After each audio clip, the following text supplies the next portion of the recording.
자, 그러면은 말씀하실 때 나중에.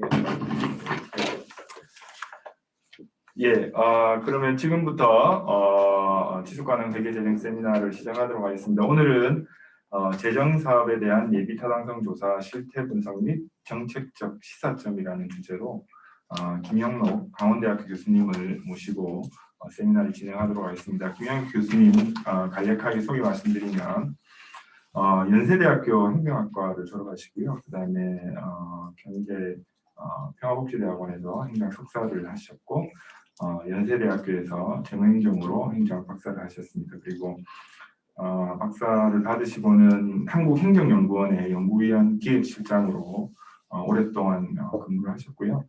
지금은 강원대학교 행정학과 교수님으로 계십니다. 그리고 정부 혹은 공공기관 평가나 또는 정책 자문으로 활발하게 활동을 하셨고 현재도 활동을 하고 계십니다. 네, 김영록 교수님 큰 박수로 맞으시기 바랍니다.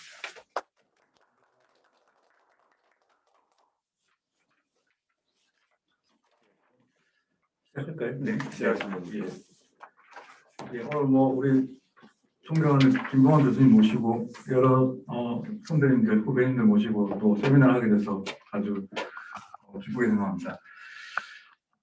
저는 이렇게 간단하게 제가 해왔던 걸 조금 말씀을 드리면은 오늘 그 말씀드릴 주제도 주로 이제 제가 관심 있는 분야이기도 한데 오늘 우리 센터의 그 네이밍하고도 참 잘 맞는 것 같습니다. 지속 가능한 재정, 사실 쉽지 않은 이제 주제이고 최근에 이제 굉장히 많이 또 이야기가 되고 있는 주제라고 할 수 있는데. 사실은 이제 우리 다 이제 재정이나 이제 정부 예산에 대한 이해가 있으실 선생님들이라서 제가 이제 배경에 대한 설명은 좀 생략을 하도록 하고, 이 연구 같은 경우는 이제 제가 조세연구원의 의뢰를 받아가지고 최근에 이제 사실 좀 마무리가 됐습니다. 이제 작년부터 시작해가지고 지난주에 사실은 이제 최종 보고를 끝냈는데.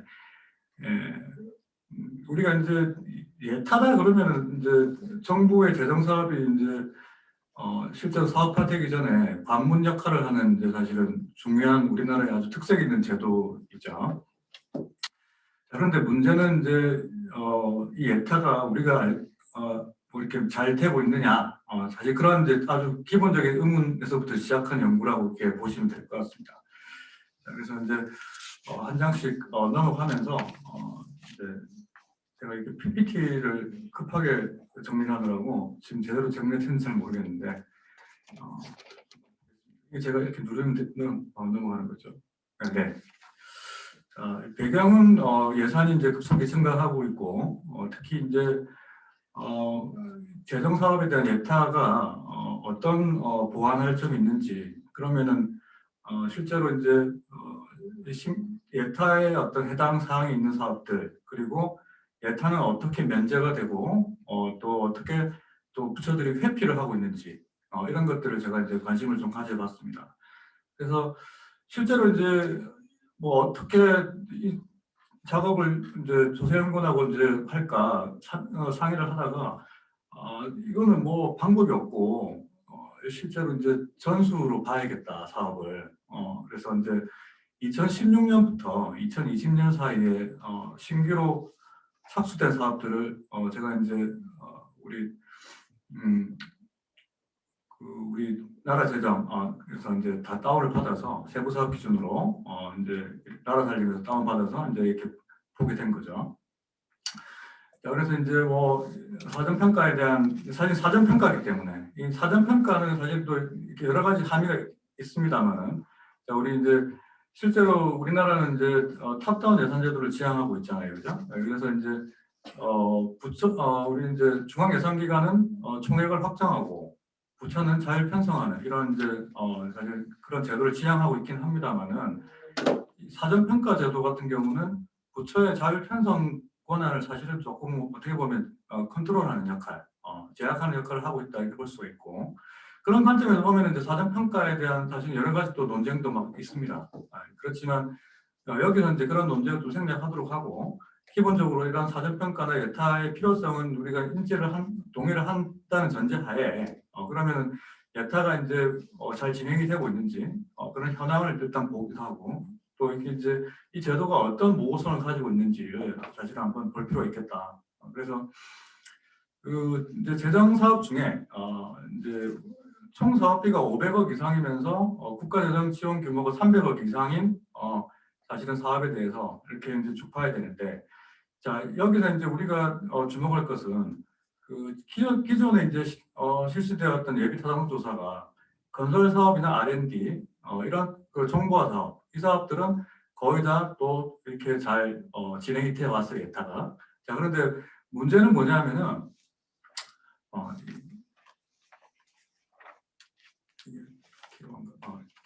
저기 이제 이 총 사업비가 500억 이상이다. 그런데 이제 아까 말씀드렸던 건설 사업이나 정보화 사업이나 R&D 사업 같은 경우는 사실은 처음 시작하는 덩치가 크기 때문에 이 양반들은 다 이제 예타를 거의 다 이제 받아왔던 이제 현황을 보니까 그렇습니다. 그런데 이제 이 총 사업비라는 개념이 실제로 이제 중기 재정 지출 규모거든요. 그러면 단년도 예산이 아니에요. 그래서 이제 중기 재정 지출이기 때문에 5년을 기준으로 할 때, 자 그러면 5년인데 처음에는 사업비가 조금 시작해가지고 나중에는 500억이 넘어버리는 사업들, 이런 사업들이 비일비재할 거라는 제가 이제 의문을 가지게 된 거죠.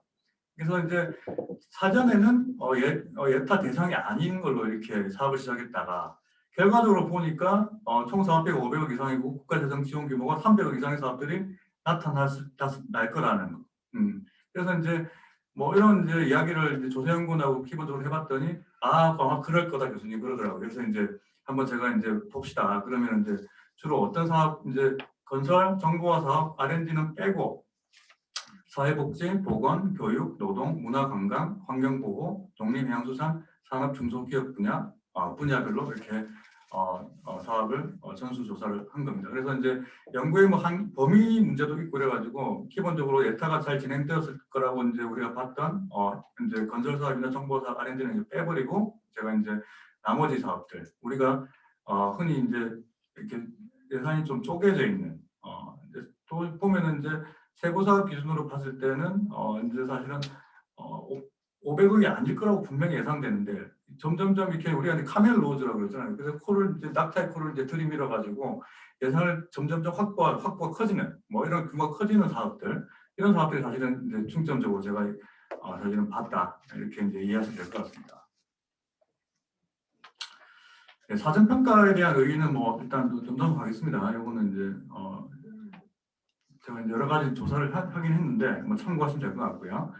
실제로 이제 뭐 말씀을 드리고 싶은 것은 이것이 이제 기법들은 굉장히 뭐 다양한데 우리가 이제 우리나라처럼 이렇게 중앙예산기관이 대놓고 사실은 이제 이렇게 철저하게 규정화해놓고 사전 평가를 진행하는 예타처럼 이런 나라는 사실 잘 없습니다. 잘 없는데 이제 우리나라 같은 경우는 사전평가가 사실은 좀 활발하게 진행되는 나라다 이렇게 볼 수 있고 부처별로도 상당히 다양한 이제 형태가 있어요. 그래서 이제 기재부에서 보면 대표적으로 예타가 있고 또 이제 행안부에 이제 지방재정투자심사제도가 있고 또 기재부에 조세 특례 예비 타당성 조사 제도가 있고 자 이거는 이제 우리가 이제 조세 지출에 대한 이제 예타라고 볼 수 있겠죠. 또 이제 부처별로 보면 이제 국토부가 진행하는 공공건축 사업 계획에 대한 거, 그리고 문화부에서 하는 박물관 건립 타당성, 그리고 국토부에서는 교통수요 투자평가제도 상당히 큰 이제 사전평가 제도입니다. 그래서 이제 이 사람들도 이제 이것들을 이제 돈을 많이 들여가지고 하고 있고요.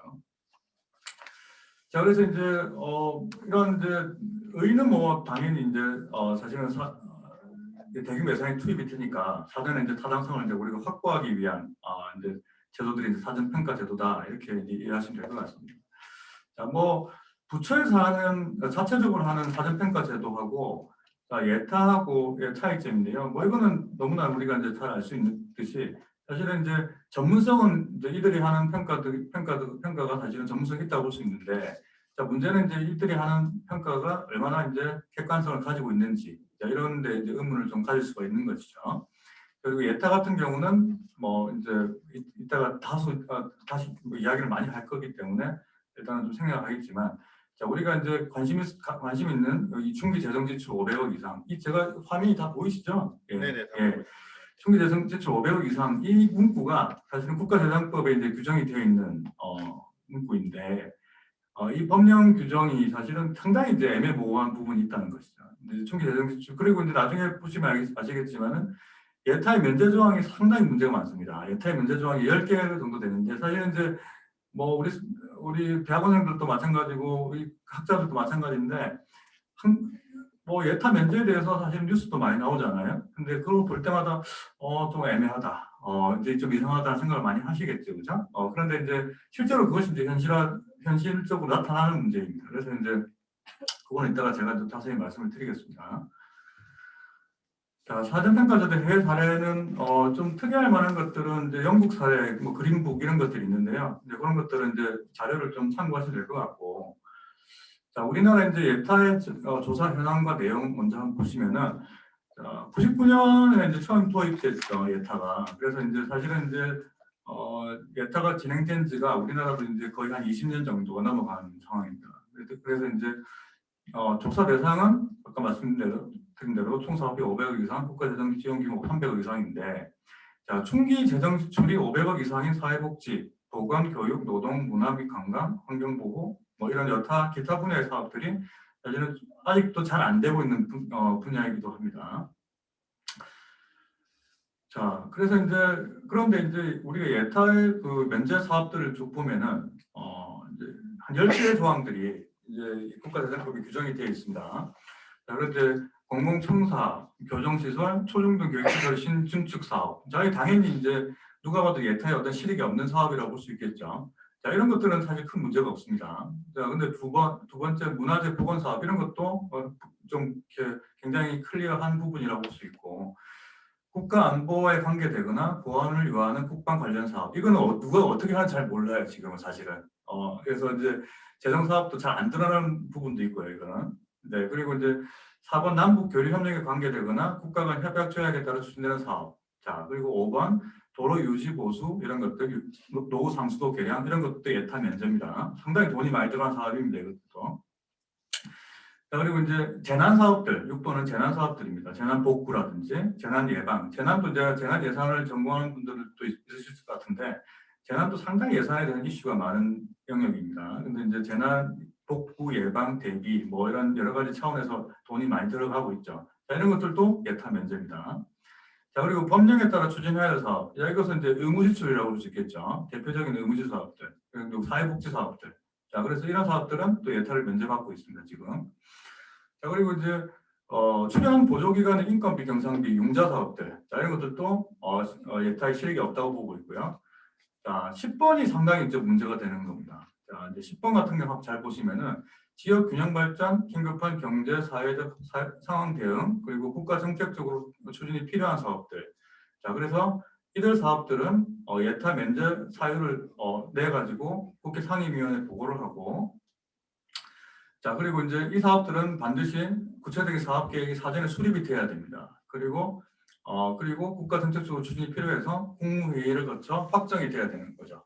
자, 이런 사업들은 예타가 면제됩니다. 그러면 이제 짐작하시다시피 10번은 사실은 갖다 붙이기 나름인 거죠. 예, 지역 균형 발전, 긴급한 경제, 뭐 이런 것들도 뭐 국가 정책적으로 추진이 필요한 사업, 국가 정책적으로 추진이 필요하지 않은 사업이 잘 없죠, 그죠? 재정 사업 중에. 자, 그렇게 보면 이제 사실 10번 조항이 상당히 문제가 될 것이다.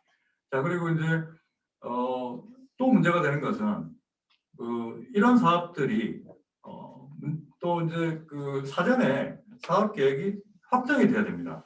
예. 그런데 이제 우리나라 같은 경우 이제 10번에 해당되는 사업들이 보통 보면은 사전에 사업 계획 수립이 잘 안 돼 있어요.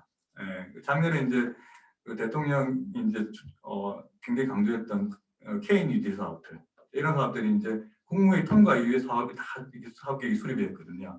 저도 이제 거기에 이제 약간 이제 개입이 돼서 이제 보긴 좀 봤는데 이제 사실은 해당 부처에서는 사실은 그거 갖다가 사후적으로 사업 계획을 막 수립했다. 이런 올해 이제 물론 다 예산은 태웠습니다만은. 자, 우리 예산을 반영한다는 말은 이제 현장에서 예산을 태운다 이렇게 했습니다. 제가 이제 일을 하다 보니까 이제 그런 막 이렇게 입에 붙어서 죄송합니다. 속어죠. 네. 그런데 이제 뭐 아무튼 이 가항이 잘 안 지켜진다. 예. 이런 것도 한번 유심히 볼 필요가 있고요. 자, 그래서 이제 중기 재정 지출 500억 이상인 사업들이 어떤 게 있는지를 제가 일단 봐야겠다 싶었어요. 그래서 이제 분석 대상은 이런 아까 여타 분야의 사업들이고 2016년부터 연구 대상을 삼아서 2020년까지 각 연도별 신규 사업을 쭉 발라냈습니다. 발라냈는데 자, 첫 해 사업은 소액으로 시작하지만 점진적으로 예산이 증가해서 중기 재정 지출이 500억을 초과해서 예타를 회피하게 된 사례를 확인해보고 싶다는 것이죠. 자, 그래서 이제 분야별로 쭉 봤더니 이제 먼저 사회복지 사업인데, 자, 이 500억 이상의 사업입니다. 500억 이상인데, 자, 이렇게 쭉 나오죠, 그죠? 자, 그리고 이제 제가 이렇게 16년, 17년, 18년, 19년, 20년 이렇게 이제 17년에 신규로 시작된 거죠. 이 두 번째는 가족센터 건립이나 청년내일 채용공제 이런 것들, 그리고 2018년에 시작된 사업들, 2019년에 시작된 사업들, 2020년에 시작된 사업들. 자, 2020년에 시작된 사업에도 불구하고 또 500억이 넘어간 사업도 꽤 있습니다. 자, 그래서 이제 옆에 보면은 이제 면제 항목이라고 되어 있는 거 보면은 법령이 되어 있죠. 제가 이렇게 약칭으로 이제 불리는 아까 8번 우리 면제 조항도 10개를 제가 일일이 말씀을 드리는 이유는 그 이제 얘들을 갖다가 제가 이제 요약해서 이제 이렇게 일종의 이제 평정을 코딩을 한 거죠. 자, 면제 항목에 얘는 8번에 해당되는 거죠.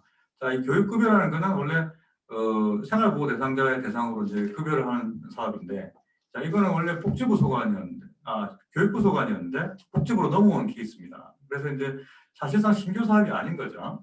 그리고 의무지출 사업이다. 자, 이런 것들은 이제 제가 이렇게 분류를 했습니다. 자, 그리고 가족센터 건립은 해당 사항이 없는 걸로 보이고요. 자, 그리고 청년내일 공제 사업들 뭐 이런 것들도 법령 이제 의무지출 사업이다. 자, 그래서 쭉 이렇게 보시면 제가 이제 여기 10번에 보면은 일자리 안정자금 지원 이런 것들 보면 이제 제가 이제 10번으로 분류해놨죠. 국가 정책상 필요한 사업들. 자, 이런 것들은 제가 어떻게 분류를 했냐면은 그 국회에 제출한 이제 성과 계획서가 있습니다. 사업들. 그래서 이거는 이제 나라 살리면 안 나와요. 이게 나라 살리면 그 사업 계획서 안 나오고 국회 이제 제가 다운을 받아가지고 또 이제 국회 자료가 이제 우리 예산 연구하는 사람들은 좀 참고로 하실 필요가 있는 게 국회 자료가 잘 안 돼 있어요 이게. 그래서 이제 DB가 잘 안 돼 있어서 어떤 해는 있고 어떤 해는 없고 중구난방인데 그래서 이제 제가 예산정책처에다 요청을 해가지고 이제 자료를 원연치를 받아서 이제 이렇게 성과 계획서를 다 뒤진 거죠.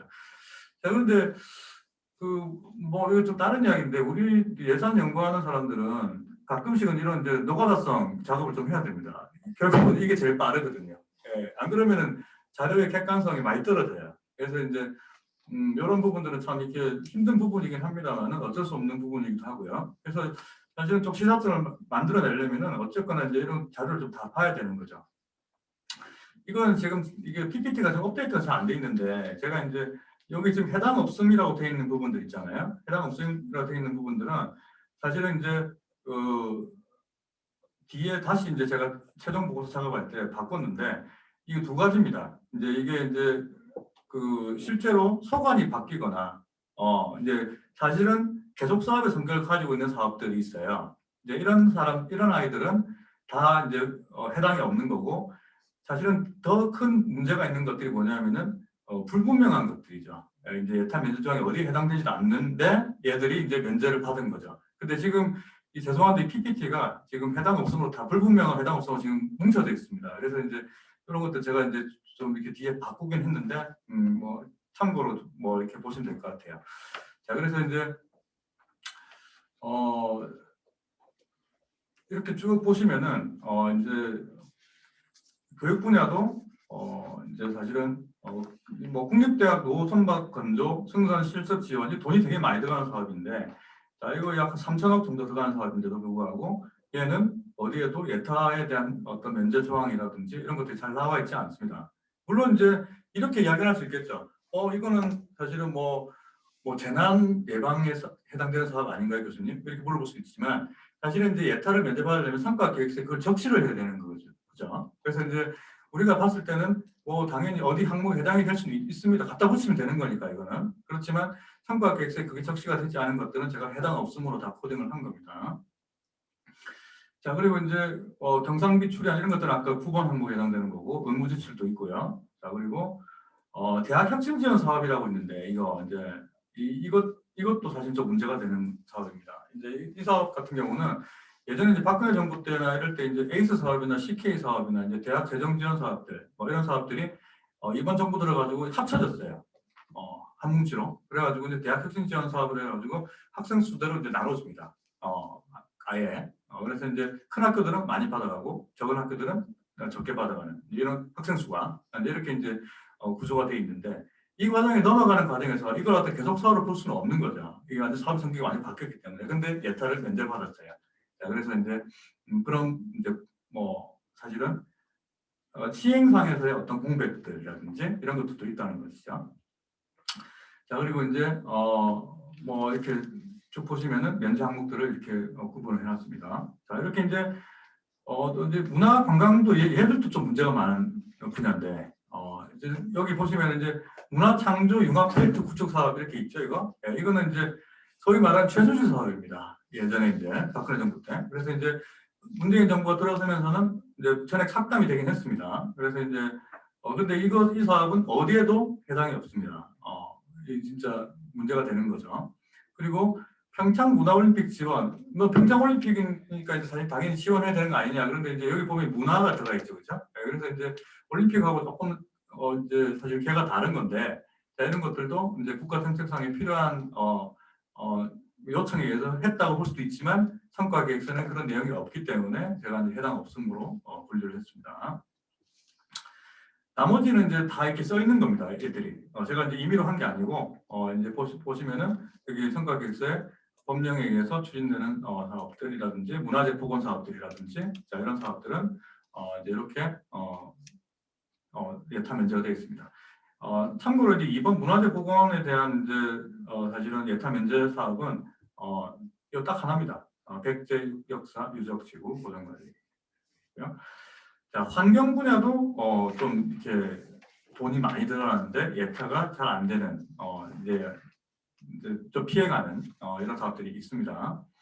특히 이제 수소 연료 전지차 보급 사업, 자, 이런 것들도 좀 고민스러운데 사실은 이런 사업들도 이제 앞으로도 돈이 엄청나게 지금 들어갈 기세예요. 사실은 기세인데 사실 예타가 제대로 수행이 잘 안 돼 있는 상황이죠.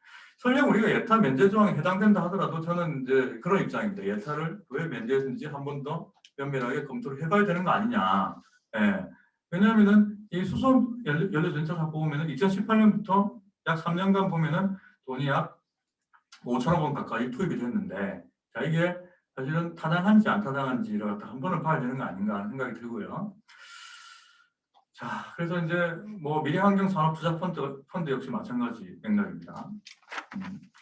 자, 농림해양수산 분야도 이런 사업들이 존재하는 거죠. 자, 이렇게 쭉 보시면 아시겠지만 해당 없음도 있고 국가 정책에 필요한 사업들. 아까도 말씀드렸듯이 해당 없음에 가끔 이제 그 기존 사업들, 계속 사업들이 이제 포함이 되어 있는 경우가 있습니다. 뭐 아주 많지는 않습니다. 우리 한 10개 정도 되는데 그런 건 있다는 걸 참고하시고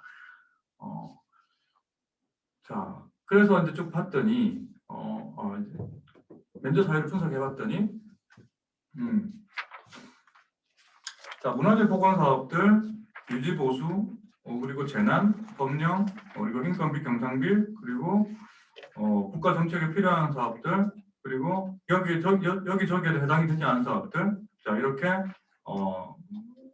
볼 수가 있고, 특히 이제 여기 문제가 되는 아까 모두 말씀드렸던 국가 정책적으로 필요한 사업들, 그래서 예타가 면제된 게 13개 정도가 되는 거죠. 예, 그리고 이제 기재부에서는 이제 이런 이야기도 합니다. 지금 뭐 법령, 그러니까 이제 의무지출 사업인데 사회복지 사업이죠. 그러니까 아까 이제 그 노동이라든지 사회복지 분야에 상당히 많은 사업이 이제 예타 면제인데 이게 이제 약 한 10개 정도, 21% 정도 되는데 이것도 예타를 해야 되는 거 아니냐. 그러면 이제 아까 이제 10개 항목에 대한 전면적인 사실은 재검토가 필요한 상황인 거죠. 그래서 이제 저는 뭐 잘 모르겠습니다. 그거에 대해서 아직 저도 이제 그 해당 조항들에 대한 집중적인 연구는 아직 안 돼 있는 상태인데 뭐 아무튼 현황은 이렇다는 거죠. 자, 그리고 이제 부처별로 이렇게 나와 있는 통계입니다. 이거는 이제 부처별로 나와 있는 통계인데 이 통계 자료는 조금 바뀌었습니다. 아까 말씀드렸듯이 바뀌었는데 대략 뭐 크게 바뀌지는 않았기 때문에 이 자료를 보시면 흐름은 파악이 되실 것 같은데 예타 면제가 가장 많은 부처 같은 경우가 고용노동부입니다. 그것은 이제 아까 이제 일자리 안정장학이라든지 이번 정부 들어가지고 상당히 이제 일자리에 대한 예산 투입이 많았습니다. 이제 그래서 이제 그런 부분들이 있고요. 자, 의무시설도 있고 이쪽은 그리고 농림축산식품부 같은 경우도 상당히 예타가 면제가 많고요. 자, 그리고 문체부도 4개, 산업부가 6개. 자, 이런 식으로 정리해 가고. 자, 사실 해당 개수가 제일 많은 거는 이제 저 교육부인데 이 교육부 같은 경우는 이제 그 인건비, 경상비 출연이 많습니다. 그래서 이제 이게 3개가 있고 의무지출 3개. 그래서 크게 문제가 돼 보이지는 않는데 이 사람들이 교육부가 뭐 아무튼 개수로 보면은 예타 면제가 가장 많았다 이렇게 볼 수가 있습니다. 자, 그리고 이제 그래서 이제 대충 이제 제가 이야기하고자 하는 것이 이제 전달이 됐을 거라고 생각이 되는데, 자, 분석 결과 예타 대상인 사회복지, 보건, 교육, 노동문화, 환경보호, 농림해양수산, 산업중소기업 분야에서 중기재정 지출이 500억 이상인 사업들은 중에 예타를 수행하지 않은 사업들이 한 47개 정도로 파악이 됩니다. 자, 그래서 이들 예산이 예산 규모로 보면 약 5년간 39조 정도 이렇게 되고 있고요. 자, 그러면은 아주 쉽게 말하면은 39조 정도의 예산이 재정 사업들이 원래는 예타를 받아야 되는데 각가지 예타 면제 항목들에 해당이 되거나 또는 이제 불분명하거나 이런 것들이 약 39조가 정도 된다는 것이죠. 특히 아래 표에 이제 국가 정책상에 필요한 사업들 이런 사업들은 좀 이제 우리가 면밀히 들여다봐야 되는 거 아닌가 이런 생각이 듭니다. 자, 그래서 뭐 시사점을 조금 정리해 보면은 예타라는 것이 이제 예산에 대한 사전 통계 장치의 일환으로 시행되는 제도임에도 불구하고 다양한 예타 면제 사유로 인해서 다수의 사업이 타당성을 검증받지 못한 채 예산을 배정받아 왔다. 그리고 사실은 이제 면제 사유가 비교적 객관적인 출연금, 뭐 인건비 이런 9번 면제 사유를 제외한 8번 의무지출이라든지 10번 국가정책상에 필요한 것들 이런 것들은 무려 62%에 달하기 때문에 자, 이들 8번과 10번의 면제 사유에 대한 엄격한 기준 적용이 필요한 거 아니냐. 그리고 8번 같은 경우는 의무지출인데 최근에 의무지출이 이제 급격하게 팽창되는 상황이죠.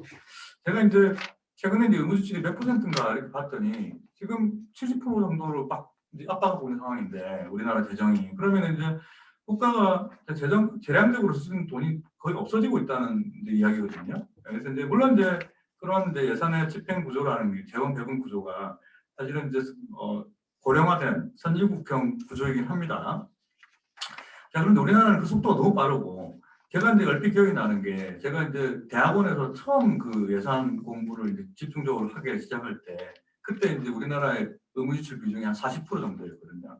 그러니까 이제 그게 이제 90년대 후반 이랬거든요. 90년대 후반이니까 상당히 이제 이 속도가 너무 빠른 거죠. 지금 이제 20년 사이에 그 구조가 완전히 역전돼 버린 이런 상황입니다. 그래서 의무지출에 대한 사전 관리 또는 사전 평가 예타 이런 것들이 필요하지 않나. 그리고 이제 아까 이제 9번 항목 같은 경우도 그 인건비나 이제 경상비 이런 것들이 이제 출연금 같은 것들이 이제 예타 시력이 비교적 없지만 여기에 포함되어 있는 게 사실 융자 사업인데 융자 사업 같은 경우도 타당성을 또 검증받아야 되는 거 아닌가 하는 지적도 있습니다. 최근에 학계에서는. 자, 그리고 이제 문제는 10번인데 이제 10번이 이제 지역 균형 발전, 긴급한 경제 사회적 상황 대응, 자, 국가 정책적으로 추진이 필요한 사업들. 자, 이러한 이제 아주 모호하고 광범위한 규정 때문에 예타 면제가 상당히 많고 제일 많죠. 이게 13개 정도 되는데.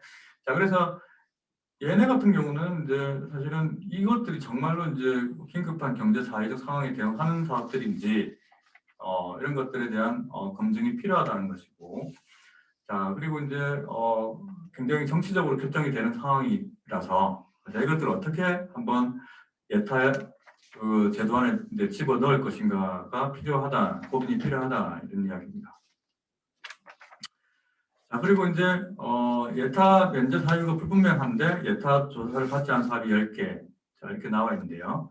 자, 이런 사업들, 자, 이 사업들은 기본적으로 보시면 아시겠지만은 대부분의 사업들이 실제로 첫 해 사업 예산이 500억 미만으로 이제 당연히 시작되겠죠. 그래서 점점 예산이 증가해서 중개재정 지출이 500을 초과해버리는 아까 말씀드렸던 이 최순실 사업들, 문화창조, 융합필드 이런 것들 그리고 국립대학 뭐 이거는 전부 다 이제 그 성과 계획서에 전혀 예타에 대한 언급이 없는 사업들입니다.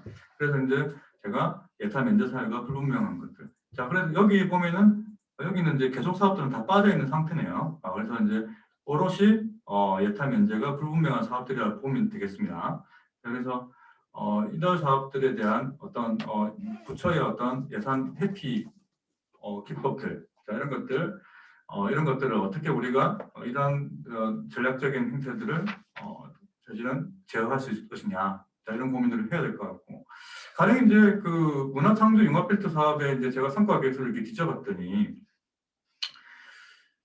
중기 재정 지출을 이제 5년으로 잡거든요. 이제 5년으로 잡아가지고 5년 동안 500억이 넘어가면은 이제 예타 대상이다 이렇게 이제 기술을 해놔야 됩니다. 근데 이제 이 사업은 또 특히 어떤 이제 기술이냐면은 중기 재정 지출 4년으로 잘라놨어요.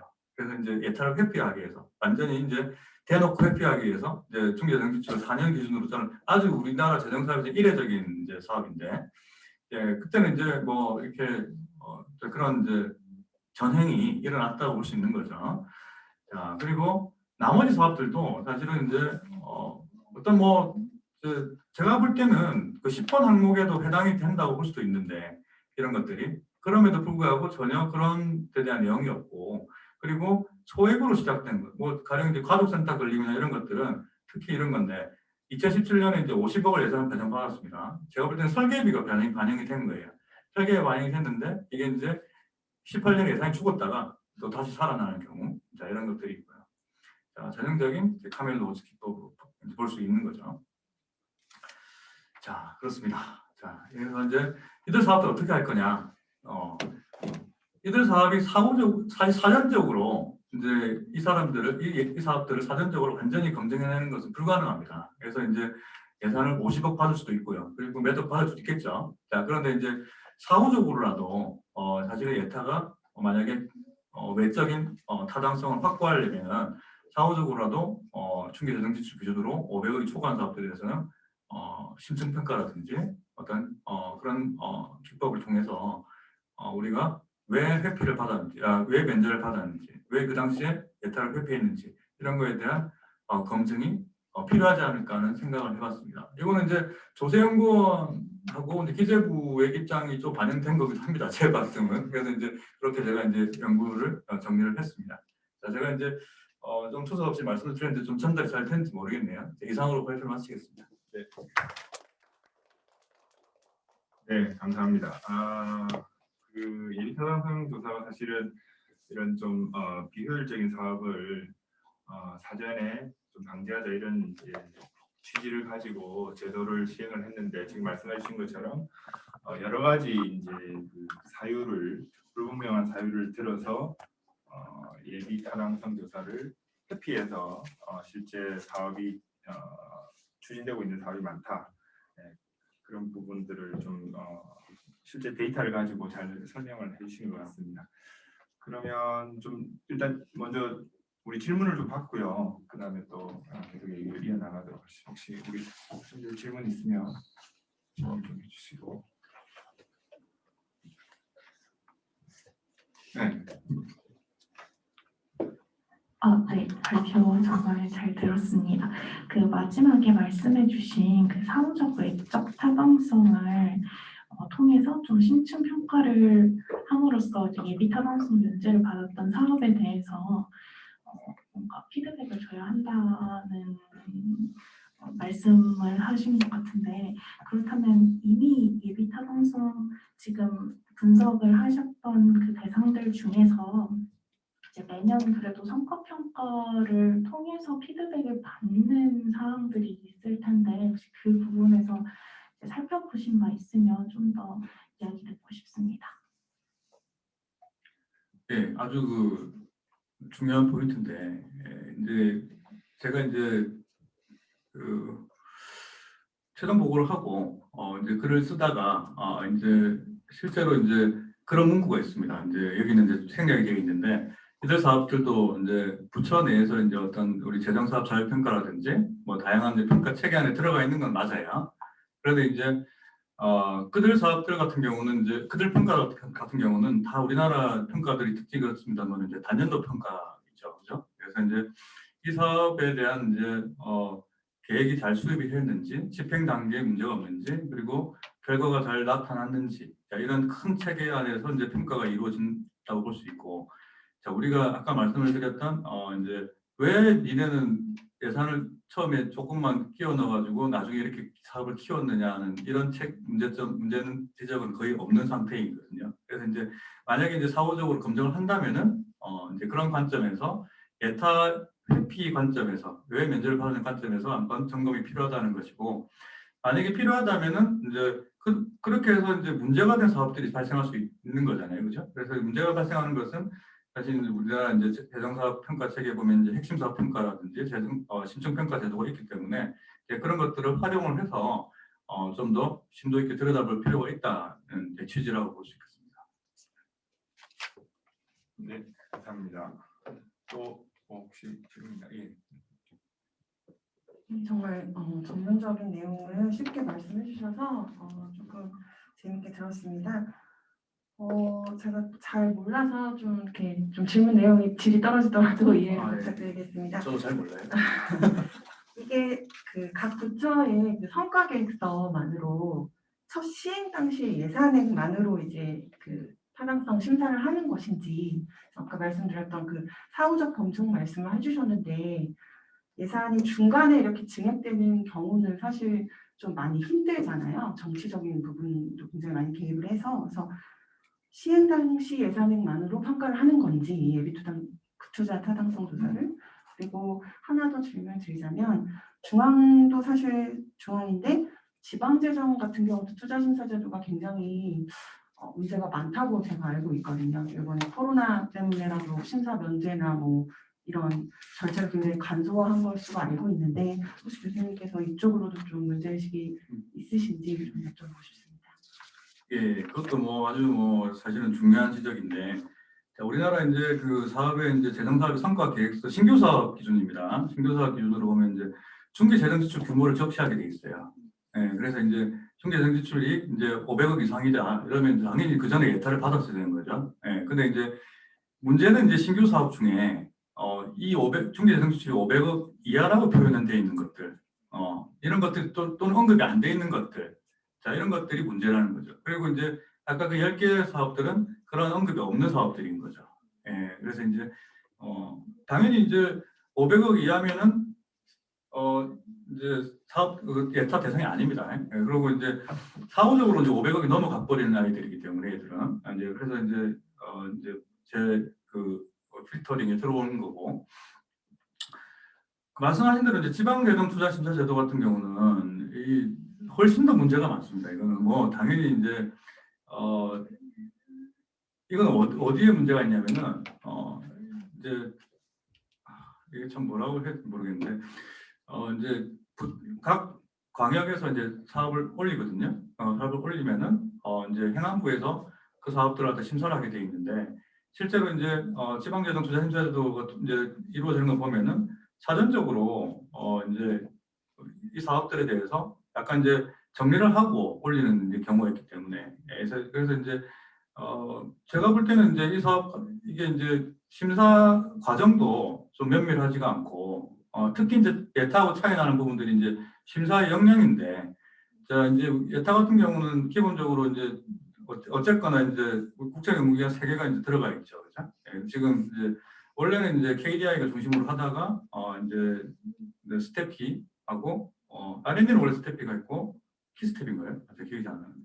그리고 이제 조세연구원이 이번에 이제 또 개입이 됐는데, 예, 그래서 이제 조세연구원 같은 경우는 이제 원래는 이제 이쪽에 집중하고 싶어 합니다. 아까 제가 말씀드렸던 그 기타 분야들, 원래는 이제 R&D하고 정부가 이쪽으로 갔다가 이제 건설 사업들 KDI가 하고 이제 키스텝인지가 하고 이렇게 했는데 그래서 여기를 개입하고 싶지 않은데 사실은 이제 이것도 약간 이제 뭐 기관 간의 어떤 헤게모니라든지 이제 기재부의 입장이라든지 이게 반영이 돼가지고 기재부는 조세연구원이 이걸 다 해서 세계가 경쟁하는 체제로 가고 싶어하는 거죠 지금. 예, 그래서 이제 예타 앞으로 이제 좀 수행 기간을 놓고 보면 좀 소용돌이 칠 가능성이 있고, 자 이제 행안부 같은 경우는 이제 조금 더 사실은 이제 이 평가 역량을 갖다가 외주화하고 지금 그 우리 지방행정연구원이잖아요. 그럼 참 제가 정확히 모르겠는데 저도 이제 한번 의뢰가 와서 맞습니다. 지방행정연구원 거기서 이제 뭐 이렇게 건 바이 건으로 심사를 하긴 하는데 이제 심사 기간이라든지 투입되는 자원이 굉장히 이제 이것보다 적어요. 그래서 이제 저도 이제 그거 의뢰를 받아가지고 굉장히 곤혹스러웠던 적도 있는데 뭐 아무튼 조금 이제 평가 역량에서 문제가 있다는 말씀을 좀 드리고 있습니다. 그래서 이제 저는 이제 그거 한번 하고 나서는 이제 아예 못하겠다고 이제 다 이렇게 안 하는 편입니다. 그쪽 일을. 네, 감사합니다. 네, 또 혹시 질문 있나요? 마이크로 얘기를 하시죠. 예, 여기 나온 사업들이 다 그 면제 사업이라고 하셨는데요. 제가 생각했을 때는 여기 나온 사업들 중에서 일부는 예비 타당성 조사에 신청을 했는데 탈락을 해가지고 그거를 이렇게 면제 사유로 돌린 경우도 굉장히 많을 것 같거든요. 그리고 그런 경우, 그러니까 제가 알기로는 그 예타 통과율이 되게 낮아가지고 그런 경우가 굉장히 많다고 들었는데 그런 거에 대해서는 혹시 이렇게 조사해 보셨는지 궁금해요. 네, 그 이제 예타를 갖다가 이제 탈락하는 경우가 있고 이제 예타 신청을 해서 이제 수행이 되는 경우가 있고 또 예타가 이제 이게 보면은 뭐 이렇게 1번부터 100개 사업을 이렇게 신청을 하잖아요. 그죠? 예, 그러면은 이제 그전에는 KDI하고 두 개 기관이 있기 때문에 R&D 빼고 이제 사실은 건설 사업 같은 걸 중심으로 예타를 진행했기 때문에 사실은 이제 그 기타 분야에 대한 예타 수행률이 되게 낮아요, 일단. 예, 그래서 이제 제가 이제 뭐 이거에 대해서 명확하게 아는 사람이 잘 없습니다. 그래서 이제 제가 뭐 이 사회복지나 아까 봤던 제가 8개 분야에 대해서 이 예타는 왜 뭐 이렇게 해당되는 사업을 다 하지 않고 왜 이렇게 진행이 됐느냐 했더니 그거에 대해서 명쾌하게 대답하지 아무도 없어요. 일단은. 네, 그래서 이제 이것도 문제인 거죠, 사실은. 그리고 이제 더 문제는 뭐 제가 이제 제 연구에서 말하는 걸 수도 있는데 그 사전 중개재정지출이 명확하게 500억 이상이고 그러면은 이거에 대해서 예타를 분명히 시행하라고 국가재정법에 규정을 하고 있음에도 불구하고 이제 그렇게 빠져나갈 수 있는 구멍이 너무 많은 거잖아요, 지금. 그렇죠? 네, 그래서 이제 말씀하신 포인트에서 제가 자료를 보지는 못했습니다. 그 이제 탈락이 됐는지, 탈락이 돼서 소액만 반영을 한 건지 이런 것들은 제가 알 수는 없는데 결과적으로 보면은 이제 사실은 이 사업들은 다 예타 대상인 사업들이 돼버린 거잖아요. 그래서 이제 그런 제도적인 공백이 있다는 것 정도 이제 이렇게 말씀을 드릴 수 있겠네요. 지금 현재 제 연구 수행 범위에서는. 네. 제가 조금 몇 가지 좀 들으면서 일단 조금 자료에 대한 말씀을 아까 이 직접적인 이 분석에 대한 건 아니지만 첫 번째 이제 그 아까 의무지출 70% 얘기하셨잖아요. 예. 그거를 그 실제로 의무지출이 몇 %인지를 하실 때 어떻게 이제 그거를 분석을 하시는지 그거를 뭐 직접은 상관없지만 어쨌든 좀 듣고 싶고요. 그다음 이제 두 번째는 이제 이게 그 사전평가제도 사실 우리나라 예비타당성 제도가 굉장히 이제 아주 특수한 다른 나라에 찾아볼 수 없는 제도다 이런 얘기 하셨는데 그 영국의 그린북 제도하고 좀 그것도 한번 좀 설명을 해주시면서 조금 더 큰 얘기인데 이 부분도 간략하게 좀 시간 있으니까 좀 설명을 해주셨으면 좋겠고요. 그다음 마지막으로 제가 여쭤보고 싶은 거는 이게 이제 그 국가재정법에 분명히 이렇게 예비 타당성을 받도록 돼 있는데 500억 이상은 이제 일부 사업 같은 경우는 사실 500억이 나중에 뭐 증액되는 그거는 또 별개의 문제를 하더라도 처음부터 500억 이상인데도 불구하고 지금 이제 사업계획서에 그런 왜 면제되는지에 대한 분명한 얘기도 없이 이제 그 예산 심의를 다 통과했다는 거죠, 국회에서. 그래서 그게 왜 국회에서 그런 그거가 걸러지는 절차가 없는 건지 그 부분 혹시 좀 그 내부적인 어떤 그런 문제점에 대해서 좀 그 발견하신거나 그런 게 있으면 좀 얘기해 주시면 좋을 것 같습니다. 예. 그 의무지출에 대해서 제가 관심이 많습니다. 일단 기본적으로 이제 이렇게 예전부터 이제 제가 연구 주제였는데, 그래서 이제 제가 행정연구원에 이제 근무할 때 이제 사실은 보고서를 낸 것이 그 의무지출 이제 그 책 비율하고 뭐 이런 것도 막 봤는데, 사실은 이제 의무지출에 대해서 이제 그것도 말이 많습니다. 사실은 그것도 이슈가 있는데, 자 이제 우리가 의무지출이라는 거는 이제 우리가 이제 재정사업 보면은 법에 근거 규정이 없는 건 없어요. 다 법에 규정이 있습니다. 근데 이제 제가 이제 그때 이제 분류를 어떻게 했냐면은 의무지출의 지출 대상 그리고 지출 규모 이게 법령에 이제 박혀 있어야 되는 거죠. 그래서 이제 뭐 우리나라 몇 퍼센트 소득 수준의 몇 퍼센트 이하한테 얼마를 준다는 이 규모가 적혀 있으면은 지출 규모가 자동으로 계산되는 사업들이 있죠. 이렇게 이제 아주 포뮬러로 이제 지출 규모가 나오는 사업들. 자, 이런 사업들은 제가 의무지출로 정의를 했습니다. 그 당시에. 그런데 이제 그거는 이제 행정연구가 2016년도 제 보고서에 보면 나와 있는데 16년인가 15년인가 뭐 그렇습니다. 그래서 이제 그 당시에 봤더니 이게 의무지출 이제 이 격전이 됐더라고요. 이 규모가 한국이. 그래서 그때 이제 사실은 이제 우리는 이제 박근혜 정부 때 이제 뭐 의무지출 규모가 이렇게 사회복지 지출이 많이 늘어났을까 이런 생각이 드는데 상당히 많이 늘어났습니다. 그 당시에. 그래서 이제 누리과정이라든지 뭐 이런 것들이 막 도입이 되면서 사실 이제 박근혜 정부가 이제 그 사회복지 쪽에 있는 공약들을 많이 가져와서 사실은 또 당선이 됐던 이제 이런 역사적인 배경이 있고 그래서 이제 그 당시 이제 공약을 이제 지키기 위해 가지고 많은 이제 의무지출 사업들이 생기면서 이제 그런 이제 제가 보니까 그래서 이제 뭐 많이 나와서 역전이 된 경우 이제 그래서 이제 물론 이제 그 전에 이제 그 노무현 정부라든지 그때부터 이제 사실은 우리나라 사회복지 지출이 급속하게 늘어나기 시작합니다. 그래서 이제 물론 이거는 이제 고령화 영향도 있겠죠. 그래서 이제 그때 이제 제가 이제 그 포뮬러로 지출 규모가 확정이 돼버리는. 다른 사업들은 이제 대량 사업들은 이제 근거 규정이 있어도 사실은 이제 확정은 안 되죠, 그죠? 여기 이제 사업 시행해봐야지 돈이 얼마나 드는지 알 수가 있는 건데. 그런데 지출 대상이 분명하고 몇 세 이상 뭐 아까 교육급여 같은 경우도 이제 딱 분명히 떨어지는 것들이 있죠. 그래서 이제 그런 사업들을 의무지출로 분류하는 게 합리적이지 않겠냐. 이렇게 이제 그 당시 제 연구에서 이제 기억이 나고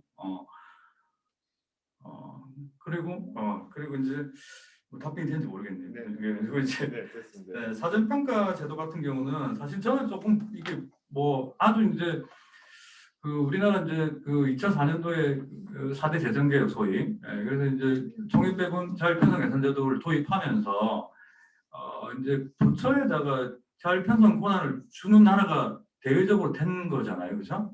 그런데 이제 실제로는 그렇지 않습니다. 실제로 이제 잘 안 되고 있는 거죠. 그러니까 중앙예산기관이 부처보고 감나라 배나라를 많이 하는 거고 아직 그 감나라 배나라한 제도가 사실 대표적인 제도가 이제 예타라고 볼 수 있는 거고. 그러면 이제 뭐 우리가 뭐 사전평가 제도를 안 해야 되느냐? 그거는 좀 아닌 것 같습니다. 아직까지 이제 부처의 어떤 책무성이라든지 이게 지출 기관들의 어떤 전문성이라든지 이런 것들이 부족하기 때문에 이제 어떤 이제 관문 역할의 제도가 필요하다고 저는 생각이 되고. 자, 그런데 이제 그러면은 기왕이 놔두는 제도라면은 이걸 제대로 시행해야 되는 게 아니냐는 이제 문제의식에서 이 연구가 시작된 거고. 근데 이제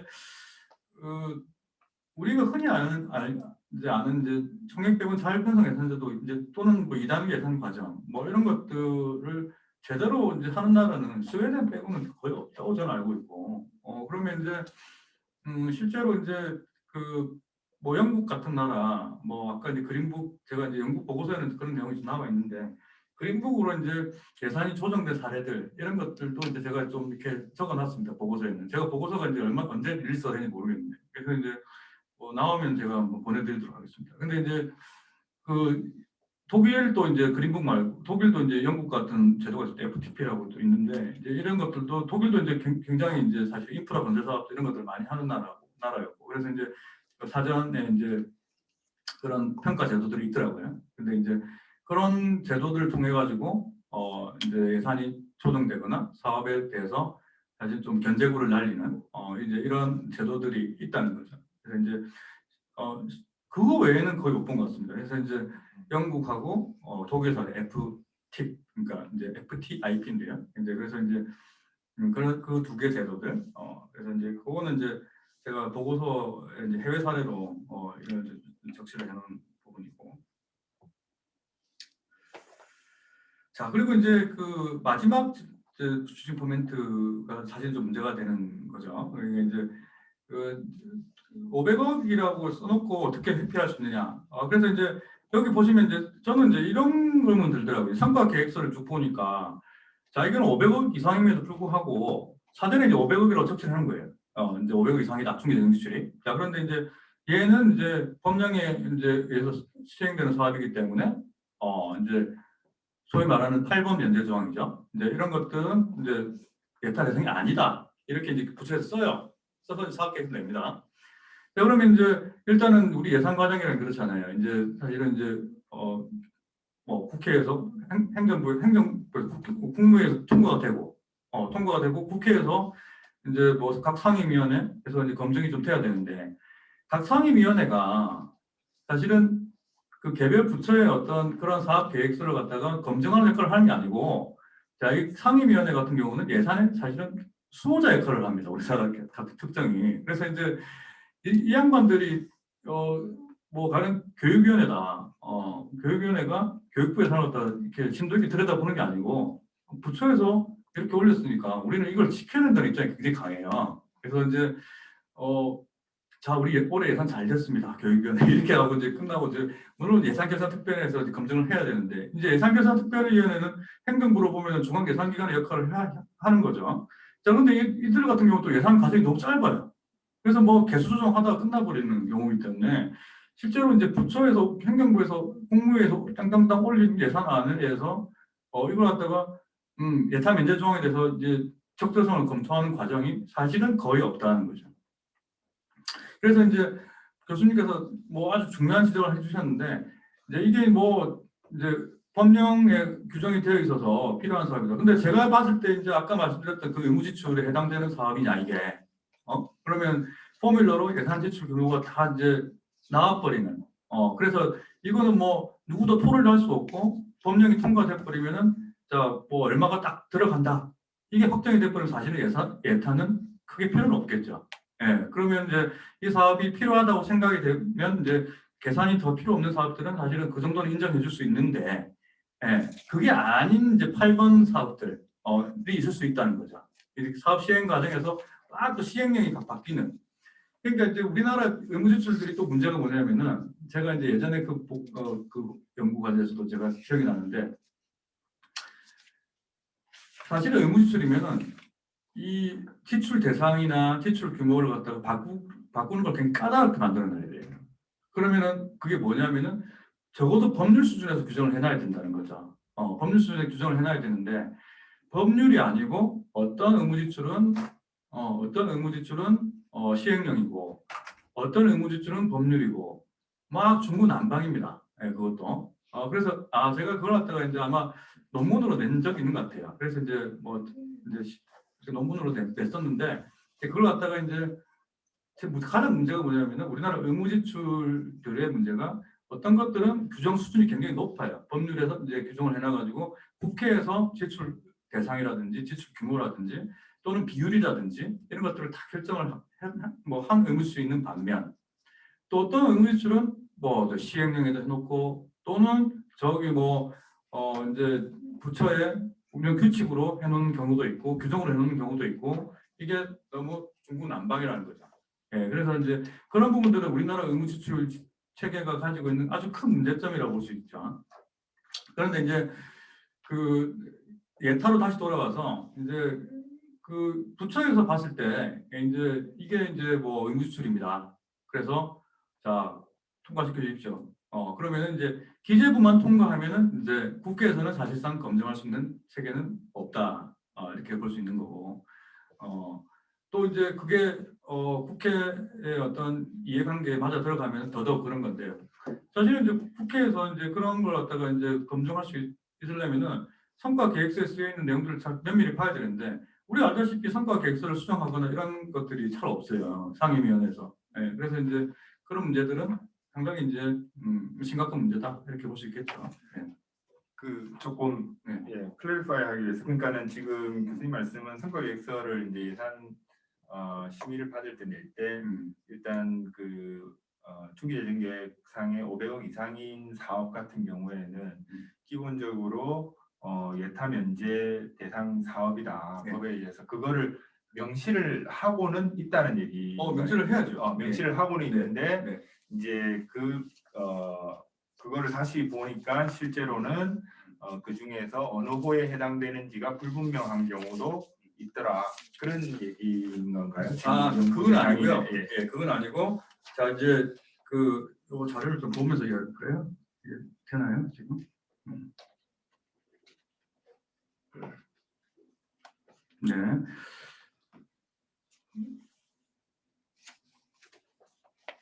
안 넘어가네. 몇 페이지를 거기서 한번 돌려주시겠어요? 몇 페이지를? 가령 이제 저 뒤로 좀 넘어가 주시죠. 예. 페이지가 안 나와있네. 네. 스톱. 뭐 앞으로. 네. 3번. 3의 3. 네. 3의 3. 예. 여기 보시면 이제 여기 면제 사유가 있죠, 그죠? 예, 면제 사유가 쭉 있는데 면제 사유가 법령이 있고 이렇게 이제 이렇게 문화재 이렇게 돼 있지 않습니까? 그래서 이제 요것들은 제가 이제 임의로 판단한 건 아닙니다. 거기 성과 계획서에 이제 물론 이제 성과 계획서에 이런 이야기는 있어요. 이제 이런 이야기 없는 건 있어요. 이거는 뭐 그래서 예비 타당조사 면제는 아니다 이런 건 있는데 제가 이제 뭐 이런 이야기는 있는 거죠. 문화재 보수면은 문화재 보수 사업이라고 분명히 적시가 돼 있어요. 그러면 이제 제가 문화재 보수 사업이다 이렇게 하고 어떤 사업들은 이제 그럼에서 그런 문화재 예타 면제 사업이라고 또 적시가 된 사업도 있고요. 그게 이제 뭐 다 다릅니다 또. 그런데 이제 최대한 이제 뭐 유추가 가능하게 써 있긴 합니다. 그래서 이제 그렇게 해서 이제 제가 이제 분류를 해놓은 거죠. 그래서 이제 가령 이제 불분명한 것들 같은 경우는 이제 약간 이제 뭐 저 해당 없음에 해당하는 애들 이런 것들은 이제 그런 것들도 아니고 이것도 아닌 이런 사업들이라고 볼 수 있겠죠. 그런데 이제 거의 다 해당이 됩니다. 여기 다 분명하게 해당이 되는데 자 이제 그 10번 사업 같은 경우가 상당히 이제 이런 이야기도 많고 사실은 이제 이 사람들이 그렇게 많이 써놓은 거죠. 그래서 이제 국가 정책적으로 필요하고 이 사업들이 그래서 필요하다. 이렇게 해서 예타를 면제받은 사업들 성과 계획서 그렇게 써놓는 경우죠. 근데 성과 계획서를 기반으로 다 평정을 한 겁니다. 기본적으로. 그 해당 없음 같은 경우에는 그 지금 여기 1번부터 10번까지 어디에 넣어 두었는데 교수님 보시기에 이제 아니요 어디에도 언급이 없는 거죠. 전혀 언급이 없어요. 그냥 그 예타 면제 사업이다라고만 돼 있지 구체적인 이유에 대해서는 얘기를 하지 않고 예타 면제 사업이라고 이야기도 안 돼 있는 사업도 있고요. 그러니까 아까 이제 문화창조 이런 것들은 아예 아무 언급이 안 돼 있어요. 그리고 물론 이제 그것들은 예타 면제 사업이죠. 왜냐하면은 이게 좀 복잡한데 다 이렇게 이제 뭐 중기재정지출 규모가 5년을 적게 돼 있는데 4년만 적어놓는 경우죠. 이거는 이제 게이밍이죠 어떻게 보면은. 그런 경우는 이제 완전히 어뷰징이니까 그렇긴 한데 근데 이제 조금 충격적인 거는 이게 그 분명히 국가재정법에 그렇게 적혀 있고 그 다음에 이제 공식적인 예산 심의를 거치는데 거기에 예타 면제 다 그리고 예타 면제 이유가 뭐다라는 거를 안 하고도 예산이 심의되고 통과된다는 거는 사실 조금 놀랍거든요. 그러니까 뭐 그 이유가 틀렸다. 그 이유를 뭐 이런 국가 정책이라고 얘기했지만 나중에 이거를 객관적으로 보니까 국가 정책이 아니고 뭐 다른 이유라든지 아니면은 국가 정책이 아니라든지 뭐 이런 거는 얘기할 수 있는데 그거조차도 안 하고 있다는 거는 사실 사실은 조금 그러니까 그거조차도 불분명한 사업이 이제 한 50몇 개 사업 중에 한 10개 정도가 나타났다는 거죠. 알겠습니다. 예, 감사드리고요. 이게 이제 몇 년 전에도 아마 아까 말씀하셨던 그 예비타당성 조사 제도를 새롭게 정부가 들어서면서 바꾸면서 그때도 상당히 또 뭐 이 학계에서도 그렇고 여러 가지 논란이 있었던 걸로 이해를 하고 있는데 또 그 논란을 떠나서 그 이전부터도 이런 좀 실제 이 예비타당성 조사 제도를 다양한 형태로 좀 회피한다는 그런 사실을 실제 데이터를 가지고 보여주셔서 앞으로 연구하는 데도 많은 도움이 되고 정책적인 또 이 제도 개선에 많은 도움이 될 거라고 생각합니다. 네, 그러면 오늘 이상으로 지속 가능 회계 재정 세미나를 모두 마치도록 하겠습니다. 오늘 발표해 주신 김윤 교수님께 다시 한번 감사드립니다. 감사합니다.